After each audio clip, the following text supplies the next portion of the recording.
Happy Halloween, my bitches and witches! In honor of all things spooky, I have compiled my list of top 5 most evil people from Tudor history. For this list, I'm only considering people in Britain, and I'm only considering the period from 1485 to 1603. So, without further ado, let's start this evil list. In the number 5 spot, we have George Boleyn. Some people might think George Boleyn an odd choice for the number 5 spot on my list, but there are 2 unproved reasons why I believe he should be on it. They are both highly likely to have been his actions. The first is the attempted poisoning of the saintly Bishop Fisher. The most likely suspects, even at the time, were George and Anne Boleyn because they had the most to gain from the bishop being quiet. But I think it is more likely to be George because he seems to be the more ambitious of the pair. If the poisoning was done on George Boleyn's orders, then he let a poor cook be boiled alive for his crime. Isn't that the most awful way imaginable one can die? The second reason George Boleyn makes our evil list is the strange growth that was found on Catherine of Aragon's heart that many people attribute to poison. I believe George Boleyn incriminated himself greatly when he made his final speech on the scaffold. In the number 4 spot, we have James Hepburn, better known as the 4th Earl of Bothwell. Let's begin by saying this man abducted and raped Mary Queen of Scots, which then forced her to marry him because she became pregnant. This caused civil war in Scotland. The Civil War, of course, led to Mary eventually fleeing to England to imprisonment and eventual execution, all because Bothwell decided he couldn't keep it in his pants. He also impoverished his first wife and then abandoned her. He then remarried twice, committing bigamy.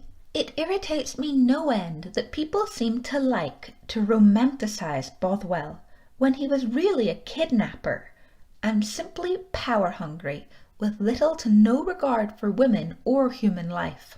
In spot number 3, we have Thomas Seymour, the most ambitious and incompetent man ever to grace the Tudor court.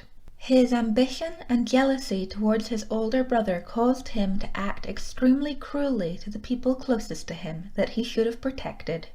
He attempted to kidnap his own nephew, the king, which would have been an extremely traumatic event for the young boy.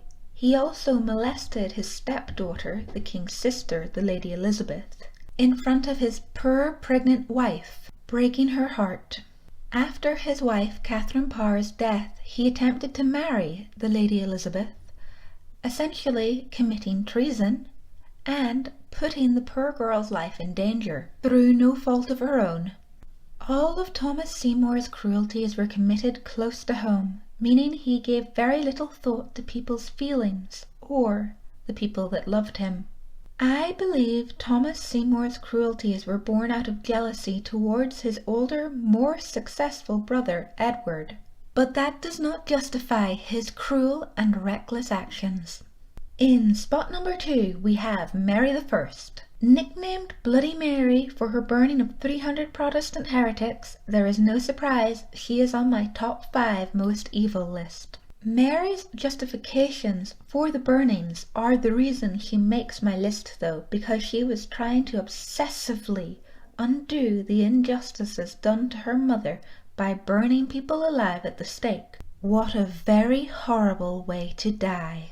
And of course we've all heard the story of the woman giving birth while on fire and the baby being lifted by a pitchfork and flung back into the flames. There are many arguments for and against this story, but either way I think it sums up the terror that was inflicted on people during Mary I's reign. There is also Mary's execution of her poor teenage cousin Jane Grey, who was nothing more than a figurehead for the Protestant faction. I believe Mary was a severely traumatized individual due to her parents' divorce, and a little deranged. I mean, look at those 2 phantom pregnancies.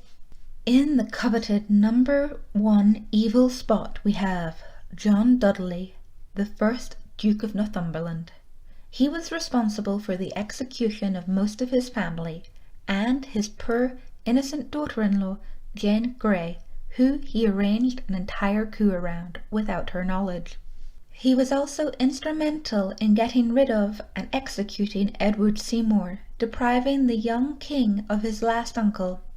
But the most heinous of his actions was his prolonging of Edward VI's suffering using poisons to prolong the poor boy's life. He also kept secret the fact Edward VI had died from the public for nearly a week, so he could secure his power base. He also deeply manipulated the young king, keeping him away from his sisters, the only family he truly had left. He was nothing more than a murderous bully with too much ambition for his own good, and it eventually destroyed him. I hope you guys enjoyed my list of the top 5 most evil people in Tudor history, and remember, this is just my opinion, so if you disagree, leave a comment below. I agonized over whether to put Thomas Cromwell and Jane Parker in as honourable mentions, but I thought their evil was more of the ambitious, slightly deranged kind, in Jane Parker's case, so I decided not to. If you enjoyed this video, leave me a comment, and remember to subscribe. We're going to have some other Halloween videos coming very soon, and plenty of Tudor history videos. You can also follow me on Instagram at Lady Jessica Riddell. Until next time, stay spooky. Bye!